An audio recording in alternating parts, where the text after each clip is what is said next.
This is the Washington Times front page for Wednesday, September 8th, 2021. Thanks for joining us. I'm George Gerbo.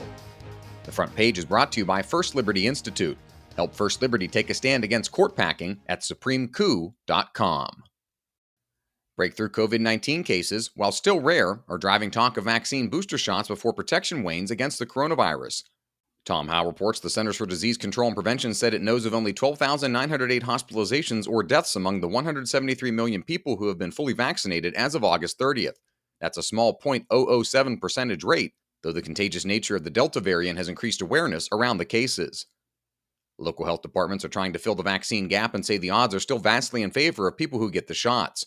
They note breakthrough infections are not as serious as infections in the unvaccinated, and the vast majority of COVID-19 cases in hospitals nationwide are made up of unvaccinated Americans.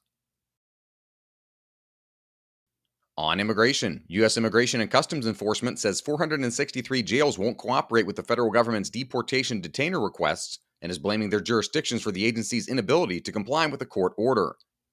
Stephen Dinan reports the numbers signal a major increase in sanctuaries over the past 4 years. In early 2017, ICE counted only about 120 jurisdictions that refused cooperation.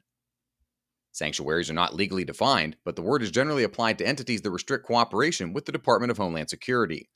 The most severe sanctuaries bar immigration officers from non-public parts of facilities such as holding areas and refuse to communicate to ICE when illegal immigrants are scheduled to be released. In the military arms race between armed drones and anti-drone technology, the U.S. Air Force has enlisted a familiar, hammer-wielding Norse god for the fight. Military reporter Mike Glenn reports a cutting-edge weapon system called Thor, Tactical High-Power Operational Responder, marks the latest phase in the fast-evolving era of drone warfare. One of the system's weapons is called Mjolnir, just like the Norse god's iconic hammer. Its high-powered microwaves can scramble the internal circuitry of drones and disorient them. The Pentagon once had a near monopoly on unmanned aerial vehicles, but armies and terrorist groups around the world can now deploy inexpensive, deadly drones on the battlefield, making the technology to disrupt them invaluable. The front page is brought to you by First Liberty Institute. This national nonprofit law firm is taking a stand against Democratic dreams of court packing. They've written a letter telling President Biden's Supreme Court Commission to reject this brazen scheme. And now, prominent leaders, plus more than 100,000 Americans like you, have joined their coalition. Franklin Graham, former Attorney General Ed Meese, Dr. James Dobson, plus organizations like the American Policy Association, Concerned Women for America, and the Heritage Foundation are all on board. Now, it's up to you. Sign your name with these leaders by September 15th at supremecoup.com. That's supremecoup.com.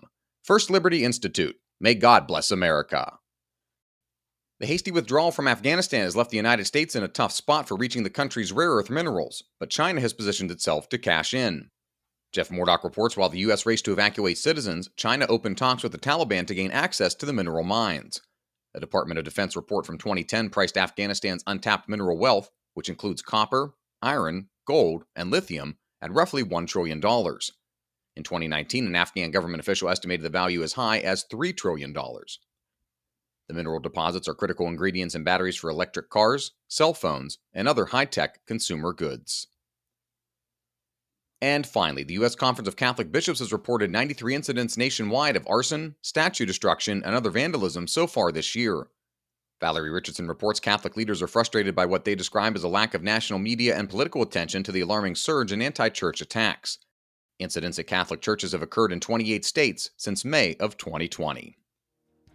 Find all today's front page stories at WashingtonTimes.com/frontpage or on the Washington Times app, and follow us for free on all of your favorite podcast platforms. Just search Washington Times.